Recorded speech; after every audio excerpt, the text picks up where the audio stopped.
नमस्ते, मैं डॉक्टर रति वासनकर आपका स्वागत करती हूँ आज के एक विशेष वीडियो में, जिसमें हम विस्तार से जानेंगे कि कैसे आपकी प्रकृति ही आपके स्वास्थ्य की कुंजी है।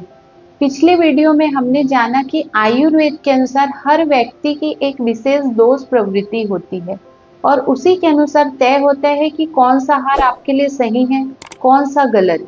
आपकी दोष प्रवृत्ति कैसे आपके शरीर और मन को प्रभावित करती है और उसी के अनुसार आपको क्या खाना खाना चाहिए और क्या नहीं, ये निर्धारित होता है। साथ ही हमने ये भी जाना कि आप अपनी प्रवृत्ति को कैसे पहचान सकते हैं कि वह वात, पित्त, कफ प्रधान है या फिर इनका संयोजन है, जैसे वात, पित्त, पित्त, कफ इत्यादि। आज हम इस वीडियो में जानेंगे कि किस प्रवृत्ति के लोगों को कैसी जीवन शैली अपनानी चाहिए ताकि उनके दोष संतुलन में रहे और शरीर स्वस्थ बना रहे। आयुर्वेद के अनुसार जिस व्यक्ति के तीनों दोष संतुलित रहते हैं वही व्यक्ति निरोगी कहलाता है। लेकिन जैसे ही इनमें असंतुलन होता है तो विभिन्न बीमारियां जन्म लेती है। इसलिए सबसे जरूरी बात यह है कि हम पहले अपनी प्रकृति को पहचानें और फिर उसी के अनुसार भोजन करें। आपकी थाली ही आपकी सबसे बड़ी औषधि बन सकती है यदि उसमें आपकी प्रवृत्ति का ज्ञान जुड़ जाए। तो चलिए बात करते हैं वात प्रवृत्ति की। वात में प्रमुख तत्व है वायु और आकाश है। इस प्रवृत्ति के लोग सामान्यतः दुबले पतले, चंचल, संवेदनशील और रचनात्मक होते हैं। इनकी त्वचा रूखी होती है, पाचन धीमा रहता है और मन बहुत तेज चलता है, लेकिन जल्दी थक भी जाते हैं। वात असंतुलन में होने वाली समस्या कुछ इस प्रकार है। इनमें जोड़ों का दर्द और अकड़न ज्यादा पाया जाता है। साथ ही कब्ज और गैस होना, अनिद्रा की समस्या, रूखी त्वचा, फटे होठ, वजन में कमी और कमजोरी बनी रहती है।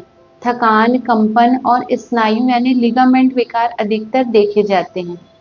ऐसे लोगों ने वात को संतुलित रखने के लिए कुछ चीजें नहीं खानी चाहिए, जैसे कच्चा सलाद, बैगन, फूल गोभी, आलू, ठंडा पानी, कोल्ड ड्रिंक, फ्रिज की चीजें, बिस्किट, नमकीन, चिप्स जैसे सूखे पदार्थ, बहुत ज्यादा चाय, कॉफी, तली हुई चीजें, इन सब चीजों का सेवन नहीं के बराबर करना चाहिए। तो फिर क्या खाएं? फलों में पका हुआ केला, आम, चीकू, पपीता, खजूर, लीची या नाशपाती खाना चाहिए। सब्जियों में लौकी, कद्दू, गाजर, शकरकंद, भिंडी, पालक और चिकनाई युक्त और मसालेदार सब्जी खाना चाहिए। अनाज में गेहूं, चावल, बाजरा, जौ की खिचड़ी, दलिया, पुलाव शामिल करें। दालों के लिए मूंग दाल, चना दाल, उड़द दाल घी में तड़का लगी अच्छी तरह पकी हुई संतुलित मात्रा में खानी चाहिए। साथ ही अदरक, हींग, सौंठ, काली मिर्च, अजवाइन, तिल का तेल, गाय का घी भी आपके लिए लाभकारी रहेगा। भिगोया हुआ बादाम, अखरोट, किशमिश भी आपके शरीर के लिए उपयोगी है। पेय पदार्थों में गर्म पानी, अदरक का काढ़ा, सौंफ, धनिया का पानी, गर्म दूध में घी या हल्दी डालकर पीना भी अच्छा रहेगा।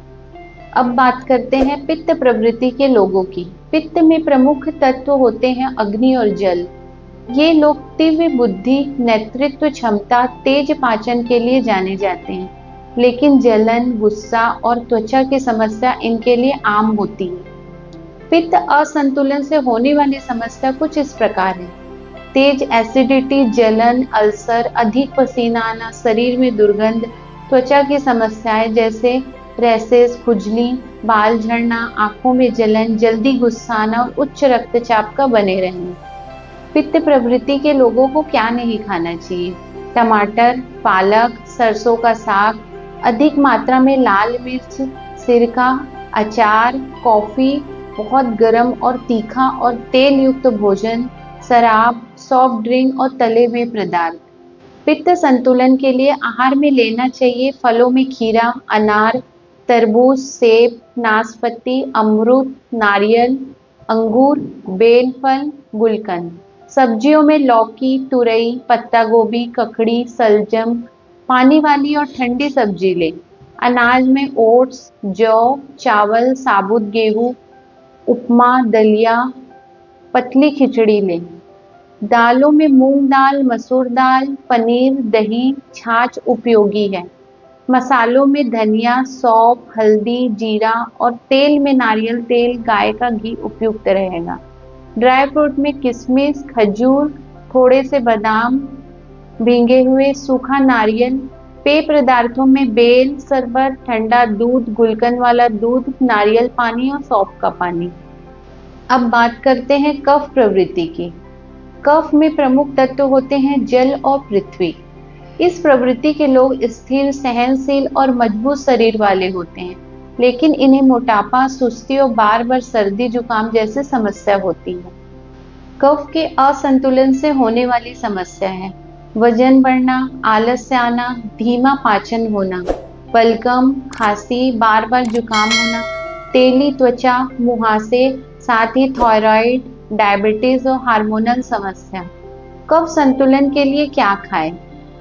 फलों में सेब, नाशपाती, जामुन, अनार, आंवला, तुलसी या काली मिर्च के साथ उबाले हुए फल। सब्जियों में करेला, मेथी, लौकी, बथुआ, पत्ता गोभी, हल्की पकी या कच्ची सब्जी कफ को शांत करती है। अनाज में मक्का, जौ, रागी, बाजरा, उपमा, दलिया, सूखा पोहा अच्छा होता है। दालों में चना दाल, मूंग दाल, राजमा सीमित मात्रा में लें। साथ ही भुने हुए या सुखाकर सूखे अनाज उपयुक्त होते हैं। मसालों में हल्दी, काली मिर्च, सौंठ, लौंग, तेल में सरसों का तेल या कम मात्रा में तिल का तेल लें। ड्राई फ्रूट में तुलसी का बीज, सूखा नारियल, भुने हुए बादाम सीमित मात्रा में लें। पेय में अदरक का काढ़ा, तुलसी की चाय, गुनगुना पानी, शहद में लें। कफ प्रवृत्ति को संतुलन रखने में ये सहायक होते हैं। सबसे महत्वपूर्ण बात है क्या नहीं खाना चाहिए। केला, तरबूज, आम, दूध, दही, आइसक्रीम, ठंडी मिठाई, तली हुई चीजें, ठंडा पानी और फ्रिज की चीजें, अधिक चावल और अधिक गेहूं, इनसे दूरी बनाए रखें। हर व्यक्ति की प्रवृत्ति अलग होती है और यही जानना आयुर्वेद का पहला कदम है। यदि आप वात प्रवृत्ति के हैं तो आपको गर्म, चिकनाई युक्त और पौष्टिक आहार की आवश्यकता है। पित्त वालों को ठंडा, शांत करने वाला और गर्म मिर्च मसाले वाला आहार उपयुक्त होता है और कफ वालों को रूखा, हल्का और गर्म आहार अपनाना चाहिए।